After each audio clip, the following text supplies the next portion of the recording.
শহর থেকে এক ইন্সপেক্টর আসলেন গ্রামের এক স্কুল পরিদর্শনে।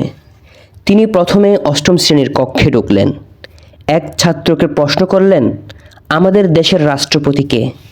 ছাত্র বললেন, শেখ হাসিনা।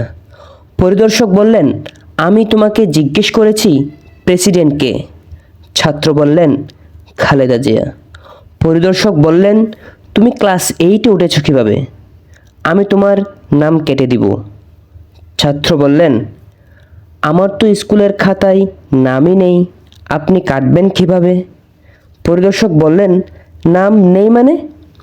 ছাত্র বললেন, আমি স্কুলের মাঠে গরু নিয়ে আসছিলাম। স্যার বলল, তোমাকে 10 টাকা দিব, তুমি ক্লাসে এসে বসে থাকো। পরিদর্শক বললেন, ছি মাস্টার সাহেব, ছি, আপনার লজ্জা করে না? শিক্ষা নিয়ে ব্যবসা করছেন? আমি আপনাকে বরখাস্ত করব। ক্লাস শিক্ষক বললেন, আপনি তো চাইলেও আমাকে বরখাস্ত করতে পারবেন না, কারণ আমি মাস্টার না। সামনে যে মুদির দোকানটা দেখছেন ওইটা আমার।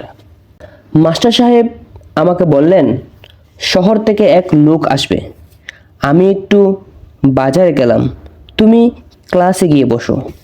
পরিদর্শক রেগে মেগে ক্লাসরুম থেকে বের হয়ে হেড স্যারের রুমে গেলেন। বললেন, আপনি হেড স্যার? হেড স্যার বললেন, জি, কোনো সমস্যা? পরিদর্শক বললেন, কি করেছেন আপনারা এসব?